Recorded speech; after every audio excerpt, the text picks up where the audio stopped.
Kubikiri Cycle é um anime muito estranho, confuso e vago. O anime começa com essa discussão filosófica sobre o significado da vida, como você enxerga o mundo, as pessoas e a si mesmo. O diálogo de ambas partes quase parecem monólogos entrelaçados entre si. Personagens são introduzidos um atrás do outro e o protagonista narra a história de uma forma que quase parece direcionada diretamente ao telespectador. Mas por algum motivo ele nunca é introduzido. Não tem auto-apresentações ou meu nome é Naofumi, eu sou um otaku de 19 anos. O anime não precisa recorrer a essa relacionabilidade barata para fazer você se importar com a sua história. Ele define as regras, define os personagens e te joga nesse mistério impossível de se resolver.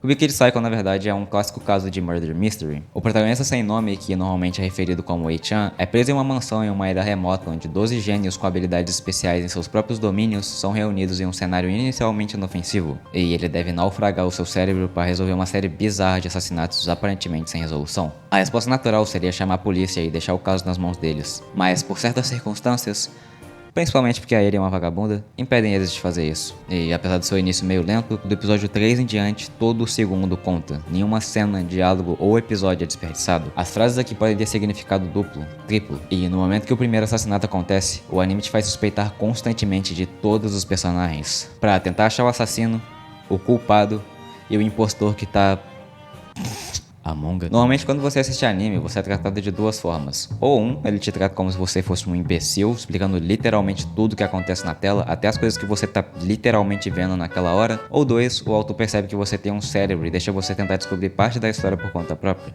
Niseo Isin, o autor dessa história, te trata como se você fosse a porra de um gênio em conjunto com os personagens. Kubikiri Cycle não segura sua mão, ele espera que você leia toda a linha de diálogo. Você pode piscar e perder uma parte fundamental para resolver esse problema. Ele te força a jogar esse jogo de adivinha o assassino pelas regras do autor, enquanto o autor em si quebra a regra mais fundamental em uma história de mistério como essa: Show, Don't Tell.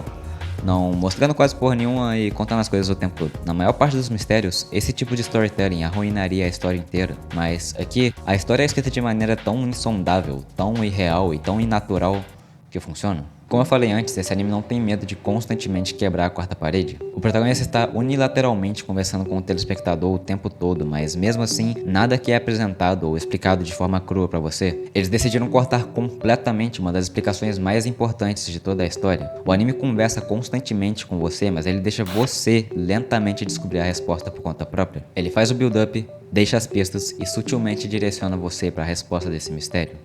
Nuance é o que torna essa história especial. As linhas de diálogo são essencialmente a forma de desvendar esse quebra-cabeça. Tudo nessa história é construído em torno de conversas e monólogos. Eles levam você a uma viagem cheia de aventura e mistério e apresentam como cada personagem percebe o mundo ao seu redor. Mas, assim como tudo nessa história, elas nunca contextualizam completamente cada um deles. As frequentes discussões filosóficas entre o protagonista e todos os outros personagens fazem toda a cena do anime ser um prazer de se assistir e ouvir. Elas dão um significado e te fazem querer saber mais sobre cada um dos personagens, e quando você eventualmente se acostuma com cada um deles, se torna divertido só de assistir eles interagirem entre si. Tipo, tem uma cena de 10 minutos no episódio 4 que basicamente gira em torno se o protagonista vai macetar a heroína principal ou não. Essa conversa é interessante pra caralho. E se um dos diálogos com a base mais estúpida do anime todo é tão interessante, extrapola isso para o que isso significa pro resto de todas as outras interações dessa história. Os personagens não são muito realistas, no entanto. Ninguém chega num mano aleatório que tu acabou de conhecer, lambendo a mão dele e dizendo: eu acho que seu sangue é B negativo.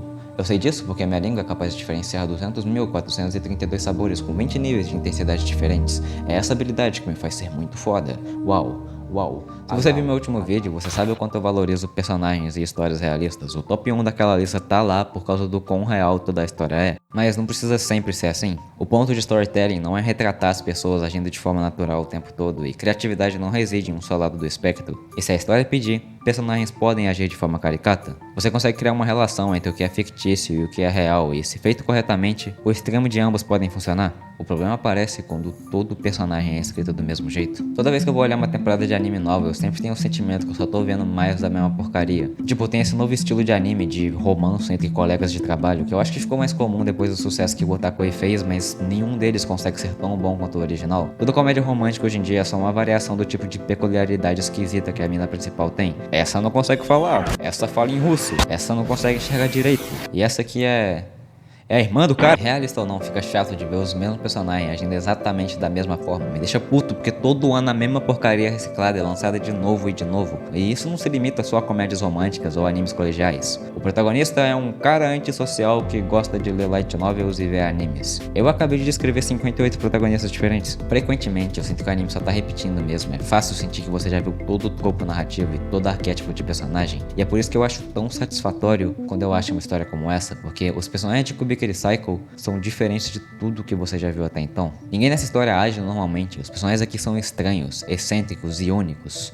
Eles são gênios. Todo personagem aqui é uma peça ativa desse quebra-cabeça em constante movimento, mas lá no fundo, todos eles são um enigma tão difícil de se resolver quanto o mistério principal. A gente não sabe nada sobre eles, ou por que eles agem do jeito que eles agem, nem os motivos deles fazerem o que eles fazem, e o anime nunca te dá o contexto necessário para entender completamente cada um deles. Isso permeia esse ar de insegurança a todo momento, te deixando constantemente receoso e te faz ser cuidadoso sobre tudo que é apresentado. No momento que um personagem está sozinho, você sente como se a qualquer momento, qualquer um deles pudessem morrer. Isso já aconteceu uma vez na história e você nunca sabe qual vai ser a próxima vítima. Todo personagem aqui está em constante perigo, mas por alguma razão, todos eles estão estranhamente calmos. Essa falta de contexto sobre todos os personagens faz com que cada um deles sejam essas peças incompreensíveis e imprevisíveis do tabuleiro. O protagonista é, sem surpresa, aquele com a maior profundidade dentre todos os personagens aqui. Eu já falei isso antes, mas o protagonista nunca introduz a si mesmo ou sequer é introduzido na história. Ele é o personagem principal, a fundação de toda essa história, mas ele sempre se considera como um espectador passivo, e até na light novel ele só é apresentado como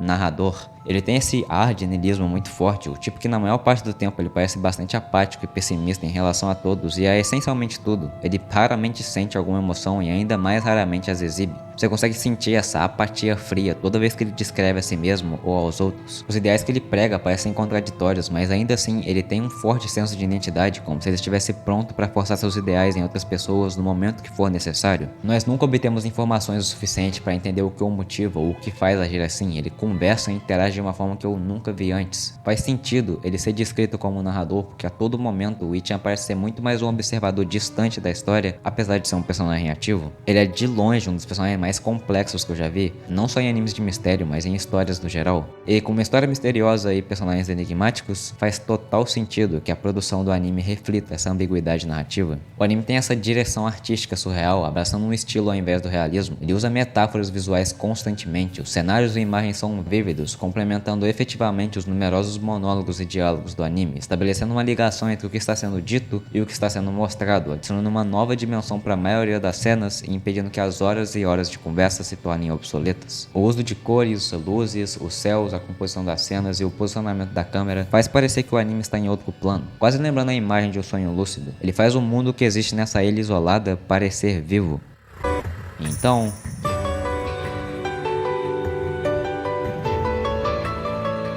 o anime te acerta com essa melodia inesquecível. Você consegue marcar cada nota tocada e cada uma delas faz uma engrenagem girar no seu cérebro. Ela instantaneamente te coloca pra pensar e faz você prestar o dobro de atenção a tudo que você vê ou escuta. E você com certeza vai precisar pensar e quebrar sua cabeça, porque o mistério de Kubikiri Cycle não é um quebra-cabeça simples. O show te dá essas pequenas dicas, pequenas coisas que te incomodam começam a acumular, perguntas que o espectador queria que fossem respondidas, pequenos comentários viram pistas e pequenos detalhes se tornam algo maior. Então, lentamente, peça por peça, o quebra-cabeça começa a se encaixar, até que você percebe algo e finalmente tem a visão da imagem completa. Você precisa pensar fora da caixa, prestar atenção em detalhes que passam de um momento para o outro e juntar todos os fragmentos que o anime te deu.